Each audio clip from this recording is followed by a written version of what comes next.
Hey, what's up, guys? This is Coach Rico Strong here for another one tip to get ripped as we're all trying to become a better version of ourselves. And a lot of you may already be working out, and that's definitely a good start to reaching your goals. Last time on this topic, we talked about eating enough protein, and of course, tracking what you're eating is going to help you. Because how do you know where to improve unless you know where you are? And tracking your progress is definitely going to help. If you are the type of person that you've already started working out and you feel like, yes, you've tracked your progress, you know you're eating enough protein to allow your body to make the changes that it needs to make, but yet you still feel like you're not making the change. What is one thing that could help, one thing that might be holding you back? And it might be something as simple as we're eating too much out of a box. Here's what I mean by that. The more things that you eat that are processed, the harder it will be to make the changes that you want. Even if you are working out, even if what you're grabbing that comes out of a box or out of a frozen meal looks healthy. So the question would be why? One of those reasons could be a very high amount of sodium. Sodium, any kind of form of salt that you ingest, we need some sodium to function efficiently, but like anything, too much of a good thing is bad for us. And what it does is it leaves you thirstier, it leaves you hungrier. Oftentimes we end up wanting to eat more, it leaves you more bloated, just some other things happen that I'm not gonna nerd out on you here.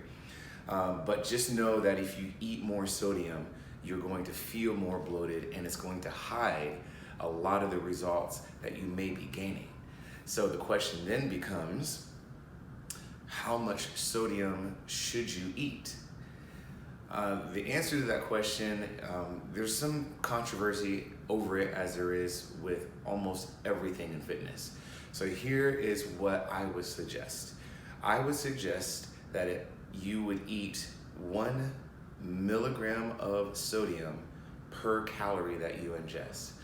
So maybe you're a female and you're trying to get to a certain way, you're eating about 1,500 calories a day. You want no more than 1,500 milligrams of sodium.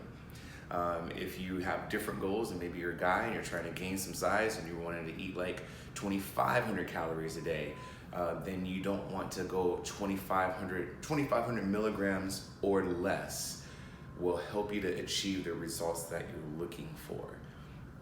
Now, to put that in perspective, if you are the type of person that eats out a lot,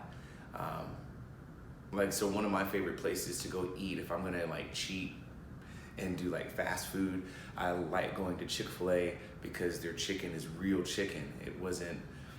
It's real chicken breast like you would find at a grocery store. But I also know that if I go to Chick-fil-A and I order a 3 count of chicken strips, it's only 360 calories. And I might think, man, that's pretty good. But when you look at the sodium, it is over 1,200 milligrams of sodium for those 3 chicken strips. And then you would wonder why you're bloated after eating fast food, even if you thought you were making better choices, and it's all about that sodium. Same thing if you are buying a box of cereal and you see the calorie, oh, it's only 200 calories per serving, but then you look down at the sodium and it's 400, 500, 600 milligrams of sodium for that 200 calories. The sodium, you can see, quickly adds up. So my suggestion, if you're buying something out of a box that you're planning to eat out of, know what you're eating. Look at the sodium milligrams and look at the calories per serving. And if the sodium is higher than the calories, the sodium is too high.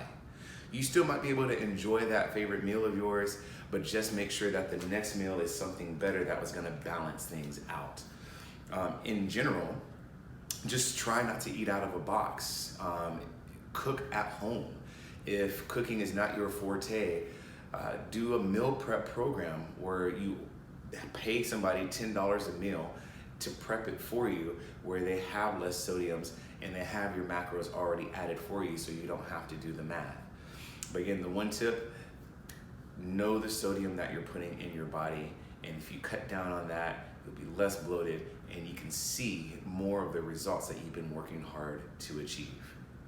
That's your RIP tip for today. Comment if you have any questions about anything else that will help you to reach your goals, or the topics that you would like to hear discussed. Until next time, take care.